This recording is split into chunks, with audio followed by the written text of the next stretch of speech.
أولا يعلمون أن الله يعلم ما يسرون وما يعلنون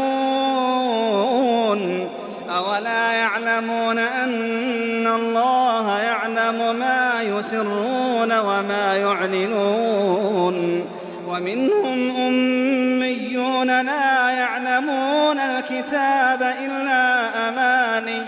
وإن هم إلا يظنون فويل للذين يكتبون الكتاب بأيديهم ثم يقولون هذا من عند الله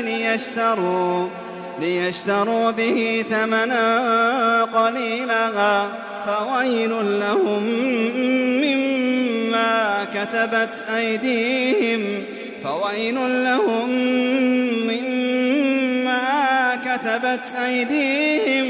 وويل لهم مما يكسبون.